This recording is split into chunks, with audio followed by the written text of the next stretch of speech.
السلام علیکم دوستو، آج ہم آپ کو دنیا کے امیر ترین شخص یعنی سیمسنگ کمپنی کے مالک کی کہانی سنانے والے ہیں۔ دوستو ہمارے چینل کو سبسکرائب کریں اور ساتھ میں بیل آئیکن کے بٹن کو بھی دبا دیں تاکہ ہماری ہر ویڈیو آپ تک بآسانی پہنچ سکے۔ 25 اکتوبر 2020 کا دن تھا۔ ڈاکٹر نے مریض کا بازو سیدھا کیا اور مایوسی سے سر ہلا دیا۔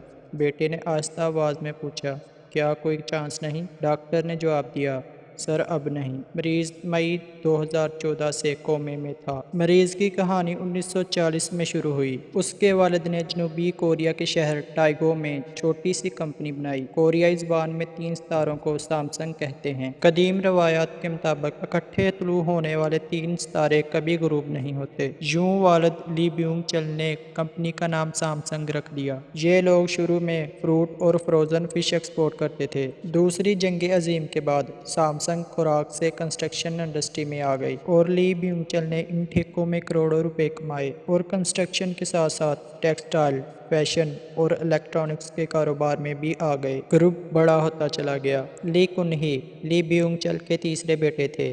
یہ کند ذہن کے مالک تھے۔ پڑھائی میں دل نہیں لگتا تھا لیکن والد انہیں ہر حال میں پڑھانا چاہتے تھے۔ لی کن ہی آخر اعلیٰ تعلیم یافتہ نہ بن سکے تو والد نے انہیں کنسٹرکشن اور ٹریڈنگ کے کام میں لگا دیا۔ والد ان کی کارکردگی سے مطمئن نہ تھے۔ ان کا خیال تھا کہ یہ پوری کمپنی کو لے ڈوبیں گے۔ والد 1987 میں انتقال کر گئے اور لی کو مجبوراً کمپنی سنبھالنا پڑی۔ کمپنی اس وقت 34 مختلف شعبوں میں کام کر رہی تھی۔ 1993 میں لی کو اچانک محسوس ہوا کہ ہم بہت زیادہ مصنوعات بنا رہے ہیں جس کی وجہ سے ہم کوالٹی میں مار کھا رہے ہیں، جبکہ ہمارے حریف صرف ایک کام کرتے ہیں اور ان کی مصنوعات کی کوالٹی سامسنگ سے بہت بہتر ہے۔ چنانچہ اس نے ایک دن اپنے تمام ایگزیکٹوز کو جمع کیا اور ان سے کہا، ہم آج سے اپنی بیوی اور بچوں کے علاوہ سب کچھ بدل رہے ہیں۔ تم لوگ نقصان کی پرواہ نہ کرو۔ ہم اگر فٹ پاتھ پر بھی آ جائیں تو کوئی مسئلہ نہیں۔ آپ صرف اور صرف کوالٹی پر توجہ دیں۔ 1995 میں ایک طرف کمپنی کا بیڑا غرق ہو گیا اور دوسری طرف لی کن ہی پر $30 ملین رشوت دینے کا الزام لگ گیا۔ وہ دور مشکل تھا مگر اس دور نے انہیں پگھلا کر کندن بنا دیا۔ یہ نکھرتے ہی چلے گئے۔ سامسنگ اس دوران ٹیلی ویژن کی انڈسٹری میں آ گیا اور اس کا ٹی وی دیکھتے ہی دیکھتے مارکیٹ لیڈر بن گیا اور یہ چند ماہ میں پیداوار، معیار اور فروخت میں سونی کو بہت پیچھے چھوڑ گیا۔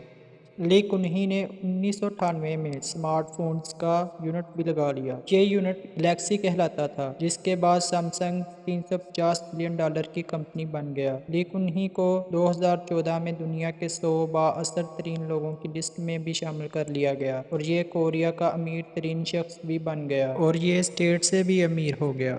اس نے قابل ترین سافٹ ویئر اور ہارڈ ویئر انجینئرز بھرتی کر رکھے تھے جن کی وجہ سے یہ گروپ پچھلے 10 برسوں سے مارکیٹ کو لیڈ کر رہا ہے۔ دوسرا، یہ گروپ معیار پر کمپرومائز نہیں کرتا۔ آپ ان کی کوئی پروڈکٹ اٹھا کر دیکھ لیں، پیکنگ سے لے کر سائز تک، آپ کو اس کا معیار حیران کر دے گا۔ لی کن ہی خرید و فروخت کا ایکسپرٹ تھا۔ یہ راستے کی ہر رکاوٹ کو خرید کر یا اسے گرا کر عبور کر جاتا۔ یہ جنوبی کوریا کے قوانین تک بدل دیتا۔ یہ اپنی مرضی کی حکومتیں بھی لے آتا اور اعلیٰ عدالتوں کے جج بھی بدل دیتا۔ چنانچہ یہ اسٹیٹ کے اندر ایک اسٹیٹ بن گیا اور یہ اسٹیٹ اصل اسٹیٹ سے بڑی اور مضبوط تھی۔ آپ جنوبی کوریا کی تاریخ اٹھا کر دیکھ لیں، آپ کو ملک کے ہر سیاسی اتار چڑھاؤ کے پیچھے سامسنگ اور لی کن ہی ملے گا۔ یہ درجنوں مرتبہ انکوائریوں، تفتیشوں اور مقدمات کا ہدف بنا۔ اس پر صدروں کو رشوت دینے کے الزامات بھی لگے اور اسے سیاسی خرید و فروخت کا بیپاری بھی مانا گیا۔ 2008 میں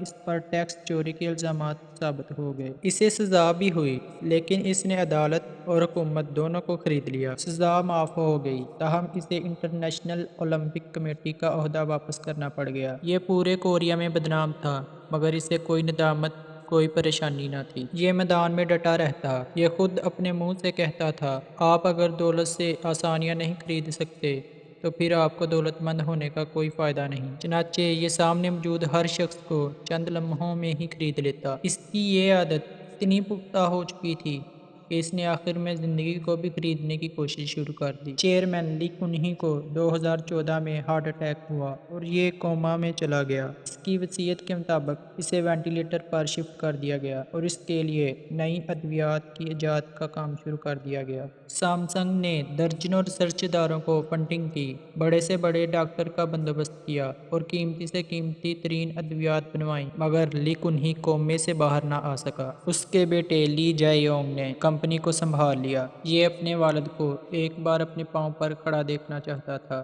لیکن لی جے یونگ کی کوئی کوشش برآور نہ ہو سکی اور یوں 25 اکتوبر 2020 کو لی کنہی انتقال کر گیا۔ لی کنہی کی موت نے ایک بار پھر ثابت کر دیا کہ انسان دولت کے ذریعے سب کچھ خرید سکتا ہے، مگر جینے کے لیے 2 سانسیں نہیں خرید سکتا۔ اللہ ہمیں سیدھے راستے پر چلنے کی توفیق عطا فرمائے۔